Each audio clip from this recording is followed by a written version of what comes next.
Good evening. My name is Suzanne Asherson. My life forever changed when the phone rang at 7:45 a.m. on August 14th, 2013. I will never forget that moment. It was my doctor with news that would forever change my life. I was a healthy 32-year-old wife and mother to a 16-month-old boy.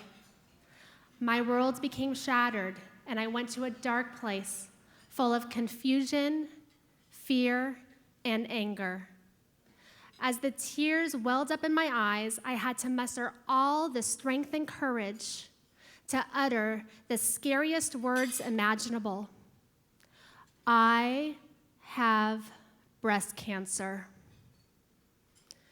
My mind immediately thought of my father who lost his battle with leukemia in 1998. How could my family be plagued again with a big, nasty C? I questioned, why me? Was I going to die? I was blindsided by my diagnosis, and within an instant, I went from a woman who had so much control over her life to feeling like I had no control at all.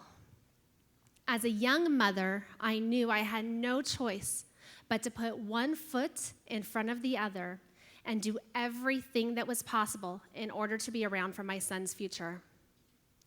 I remember leaving my first appointment with Dr. McAndrew, feeling frightened how my body would feel during my treatments and praying that the cancer would go away and never return.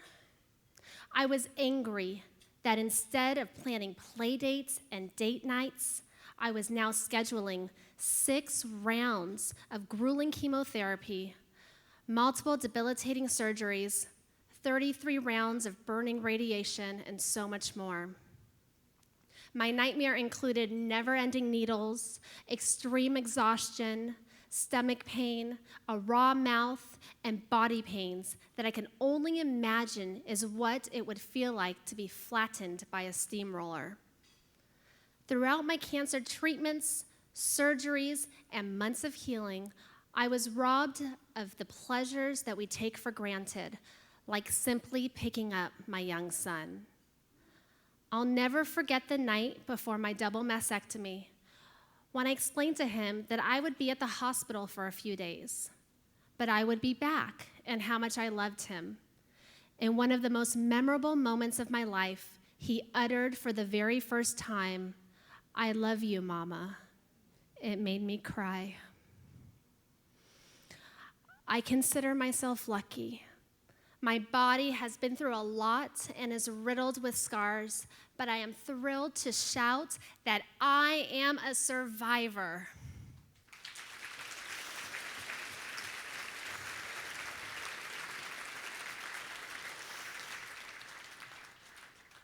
However, there is not a day that goes by without me thinking how at any given moment life can be taken away without any respect to the person fighting or their families that love them.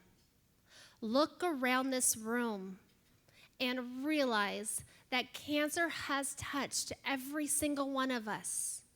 It is a cruel disease that wreaks havoc and steals lives. I am so lucky to be here today, and I have pledged to help others in the cancer community.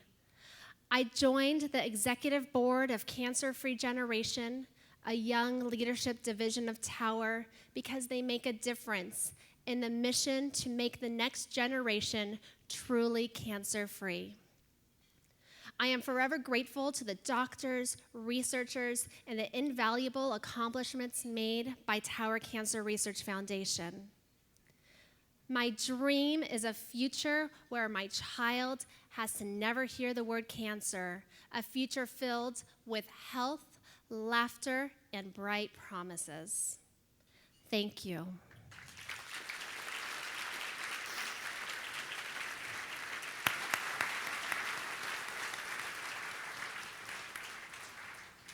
I would now like to introduce my extremely talented friend and beautiful singer, Brooke Ansley, who will be performing a song that she wrote especially for tonight, The Tower of Hope.